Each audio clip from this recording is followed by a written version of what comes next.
নমস্কাৰ সকলোকে আজি আমি দুপৰীয়া সাজত বনাবলৈ লৈছো কঁঠালৰ তৰকাৰী আৰু ভাবিছো আপোনালোকৰ লগতো শেয়াৰ কৰো আমিনো কেনেকৈ কঁঠালৰ তৰকাৰী তৈয়াৰ কৰো গতিকে বলকচোন এবাৰ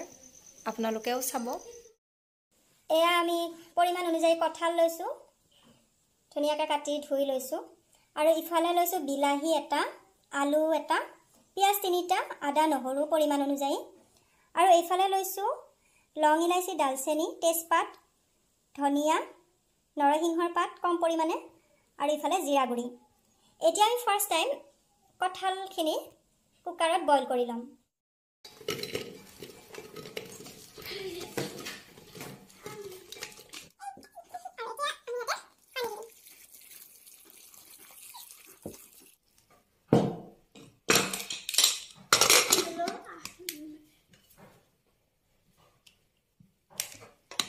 কুকাৰটো বহাই দিলো আৰু এটা সিটি মাৰিবলৈ ৰাখি দিম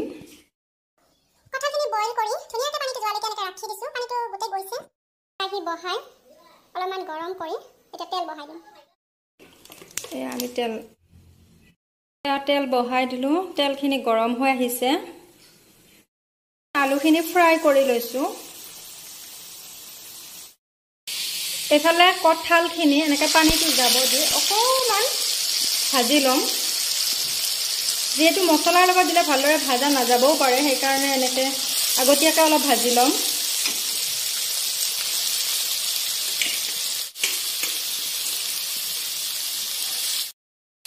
এফালে আমাৰ এখেতৰ বনোৱাত খুব ৰাপ গতিকে এয়া মোক অলপ হেল্প কৰিবলৈ আহিছে দুয়োজনে মিলি এনেকৈ বনাই আছো আপোনালোকে চাওক কঁঠালখিনি আমাৰ ভাজা হৈ গৈছে এতিয়া আমি নমাই থৈ পুনৰ তেল দিম এফালে আদা নহৰু আৰু জলকীয়া পেষ্ট কৰি ল'ম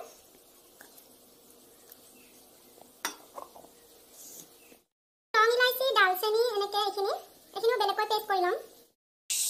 তেজপাত দিলোঁ তাৰপিছত পিঁয়াজখিনি দিম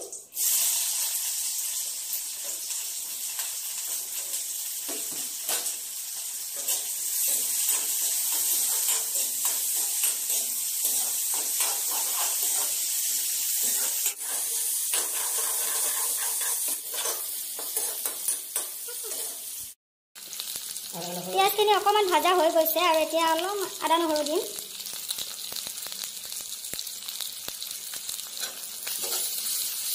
আদা নহৰুখিনি অকণমান লৰি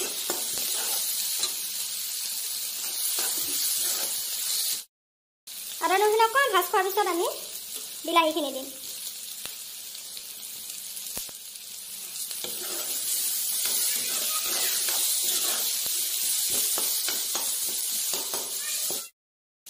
এয়া সোৱাদ অনুসৰি নিমখ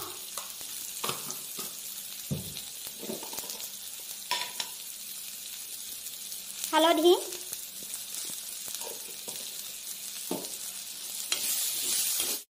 সম্পূৰ্ণৰূপে ভাজ খাই যোৱাৰ পিছত এতিয়া আমি লং ইলাইচি দালচেনি জালুক এনেকৈ যিখিনি পেষ্ট কৰিছিলোঁ সেইখিনি দি দিম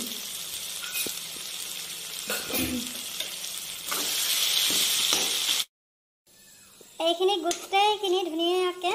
ভাজি ল'লোঁ এয়া আৰু এতিয়া ইয়াতে এড কৰিম গৰম পানী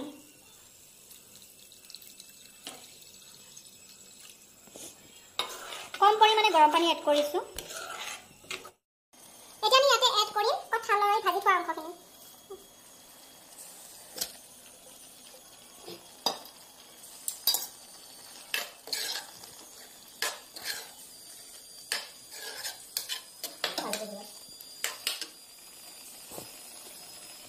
ভাজি থোৱা আলুখিনি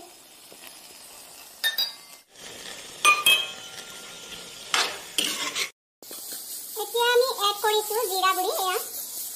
আমাৰ প্ৰায় হৈয়ে আহিছে এইবিলাক ভাত বহাই দিছোঁ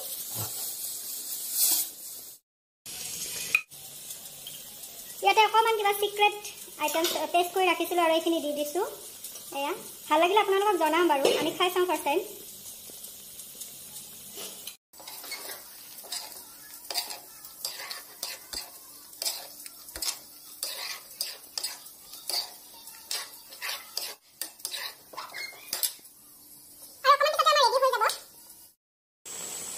এয়া আমাৰ কঁঠাল কঁঠালৰ তৰকাৰী ৰেডি হৈ গৈছে